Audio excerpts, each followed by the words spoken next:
So this is my Samsung Galaxy Z Fold 7, and I've had this phone for about 2 weeks. I purchased this phone with my own money, traded in the Galaxy Z Fold 6, and I want to give you my real user review of this phone now after owning this for a couple of weeks.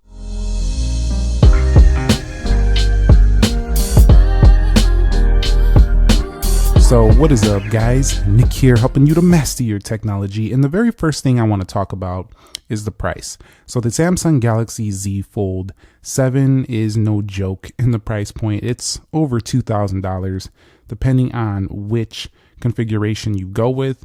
It's listed at around $1,949, but when you start getting the taxes on there, it's going to go over $2,000. Now you can get good trade-in discounts.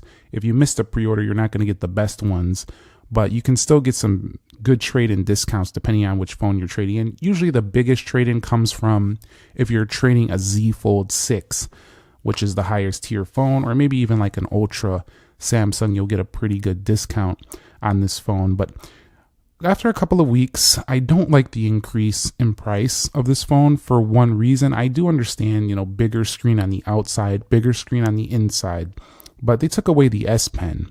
And for that reason, I don't like that. They also took away the under display camera, and I understand they couldn't really fit the S Pen in this thinner design, but still taking away features and then increasing the price is something I don't like about this phone. It doesn't feel like that was worth it. It felt like it should have been at least exactly the same price as the Z Fold 6. It was only up 100, but still that's something, and I don't like it especially when we're removing features here. So let's talk about the build quality.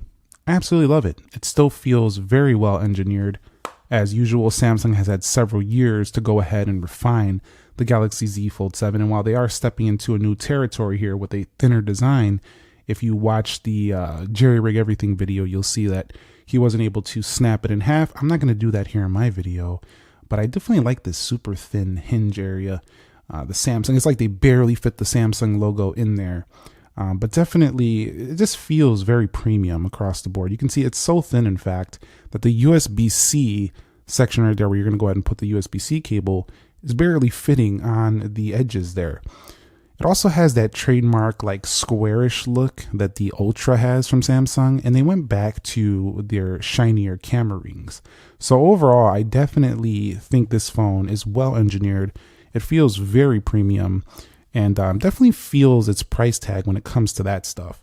So that I'm not disappointed with whatsoever. I don't feel like I'm using a slab style phone here, and I still feel like I have to take a little bit more precautions though because of the flexible display on the inside, or the foldable display on the inside. They even give you warnings when you first boot this phone up. So it's still not as durable as just a sheer slab glass. But when you do close it and you're on this front outer display, it's definitely a little bit more like a traditional smartphone, but it's that inner display you got to be a bit careful with. Although there has been a lot of reports, anecdotal comments about how people have said that they basically haven't had any major issues, even getting some serious situations like with dust and things of that sort. So they say I might be exaggerating. Some people have said that, but personally, I just don't feel quite as confident on the inner display with this one as I do on a slab phone. And it's not Samsung, it's all foldables. I feel like this. And I think they let you know that right off the bat, because when you boot these phones up, they tell you to be careful, like with a list of things with these phones. So they still do have that you have to be a little bit more careful with than your just standard phone. But other than that, it's well engineered, very good build quality, and it's incredibly thin. It's so thin, in fact, that you can barely even see the side of the phone. That's how thin it is. The cameras are thicker than the phone itself, especially when unfolded. So this thing is paper thin. It really is an impressive feat they were able to pull off. But of course, if it's that thin, where are they going to put an S Pen in a phone that thin? So that's the trade-off. But let me ask you guys, would you have rather had the S Pen and a little bit of a thicker design, or do you like the thinner design and you're okay with sacrificing the S Pen? Let me know your thoughts down below in the comments. So when it comes to design, I've come to love this design over the past 2 weeks. I like the thinness, and this case that you can get with pre-order is super thin. It's like a carbon fiber look right here, but it doesn't really protect the front. However, it keeps the phone remaining incredibly thin. throw a screen protector like I did on the front, and you got some decent protection on this phone. Also, I feel like because this phone is not as wide as like the Ultra, but it's still square, this phone is very easy to hold. It doesn't feel slippery whatsoever. While not quite as comfortable in the corners, it is a little bit more pointy in the corners than you'll find on some more rounded edges phones. This one is definitely very easy to hold. This adds a lot of texture and grip to the back, and I don't really see any major issues with that. One thing I will say though is that this phone is a little bit harder at first to open than some of the other foldables, probably due to that thinner design. It does get a lot easier with a case on it, however. What I do like though is the expansive inner display, but we'll talk a little bit more about that in a minute. You can see that the design on the inside does still have that border because of the display right here, but of course, how are you going to get that much thinner? You need something of a structure. And we don't have the UDC camera anymore. We're now with the punch hole camera. Also, if I look on that angle, the crease is still there. So while people have shown images and videos of the crease not visible, I don't know if you could see that, but it's definitely still visible. It also does show a bit more over your usage once you used it. Head on though, you don't really care, and honestly, you don't really notice it after a while. I know that's the same old tired comment we've been saying for years. We still haven't seen a creaseless display. Hopefully we see that on the next version. So that's an upgrade. Still waiting for with the Fold, if it's ever possible, creaseless panel. I've actually seen better though, foldables with less of a looking crease than that. So that's still one of my downsides to this phone. Now, when talking about the display quality, both the front and the inner displays are phenomenal panels. They're both very sharp, they're both very vivid, and they're dynamic AMOLED. So if we go ahead and go here, you do have vivid modes, normal modes, and you can change the vividness settings if you'd like it to be even more saturated. They are just phenomenal panels to use each and every day, and they're very easy to see outdoors. That's a really great thing. But what's really impressive is this outer display is now, it feels just about like a regular phone, but just a little bit narrower. It's not quite as wide as a normal phone, but it's still close enough. And it's at that point where the average consumer could just be like, you know what, I'm gonna try a foldable now. This phone actually looks like a regular phone from the front. And it's also thin enough that it feels just about like a regular phone, which you've probably heard before. In practice though, opening this up, what I really enjoyed is the 8-inch inner panel though. It does feel quite a bit bigger than some of the previous folds, and it just enhances the multitasking experience on this phone. So when you are doing things of that sort, this area of the phone has got even better. And so because of that, it really tends to stand out as one of the more enjoyable phones out there when it comes to just using it as a multitasking machine. So definitely I have to say that the 8-inch inner display has been truly phenomenal. The only issue though is that they went to that punch hole, which I actually do find it does get in the way sometimes. Like you could even see it very standing out right there. And I've actually been scrolling on one side of an article and I've seen like text go through the punch hole, and it just kind of distracted me. So I'm not a big fan of this punch hole display. I really miss the UDC already. But at the same time, you know, they did increase the screen size, so you don't notice it too much. But when you do notice it, you notice it. But it just kind of feels like other phones now. That was one of the, I think, Samsung's differences, is they had that under display camera and made the inner display feel like a full uninterrupted experience, whereas most foldables had a punch hole.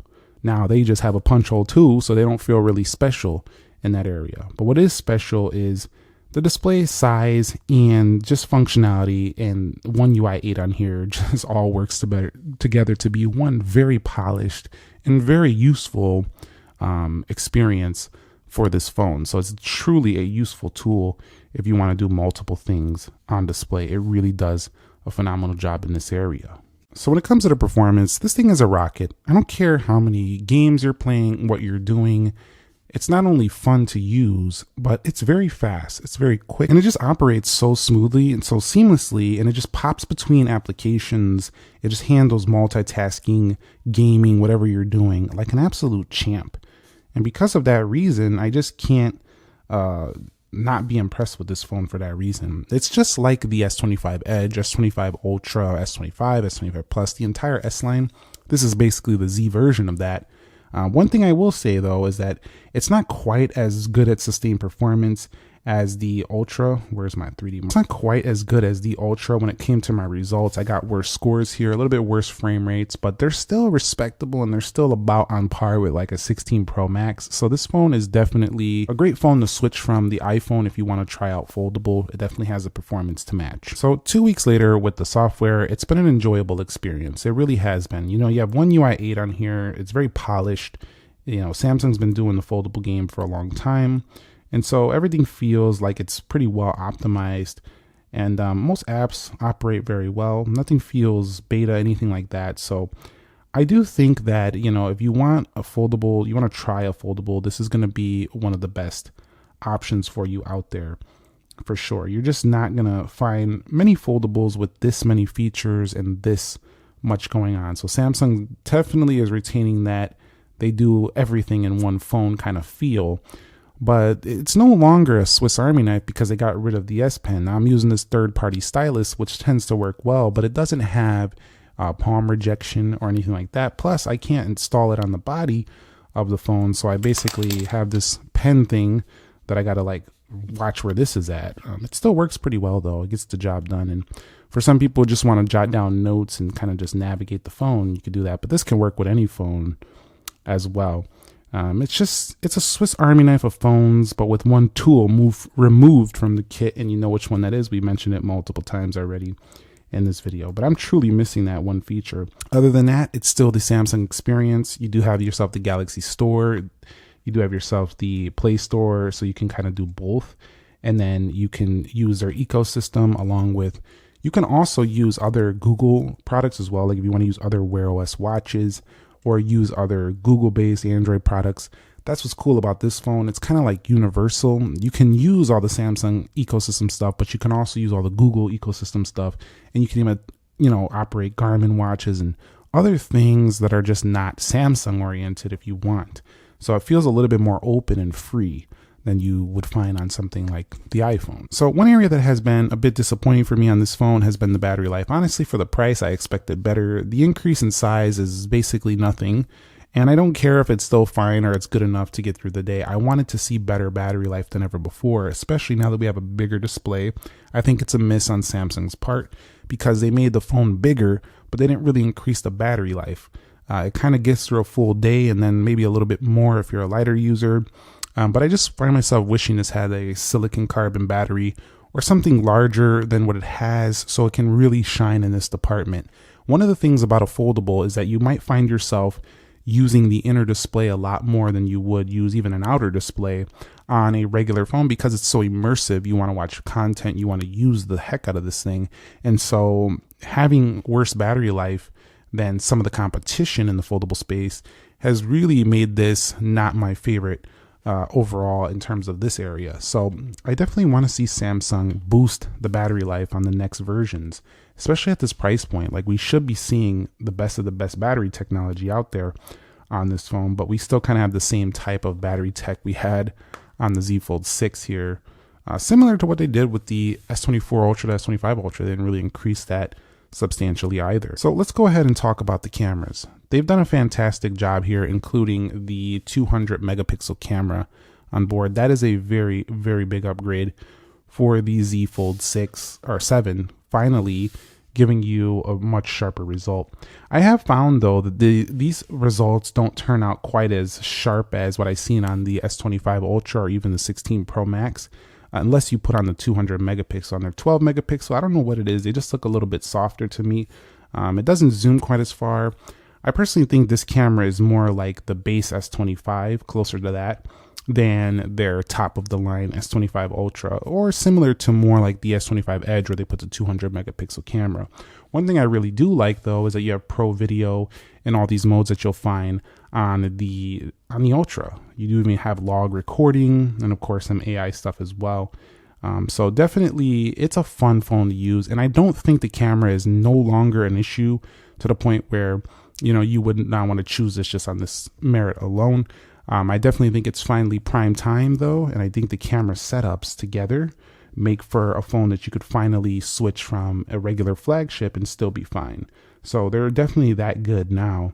but they're still not quite, I would say, S25 Ultra or just their best of the best in the lineup. They can definitely still make them exactly match in every department, the Ultra line, but they're definitely good enough now that you would definitely be able to be fine with these even switching from a regular flagship phone. That's what's great about them. And they support 8K recording, which I actually did a video on. I actually recorded an 8K recording and it looked phenomenal. So let me show you that. I took this video the other day at the aquarium and you can see the 8K quality just looks superb. It's like you're watching a little movie on this phone. So definitely you can get some stunning results.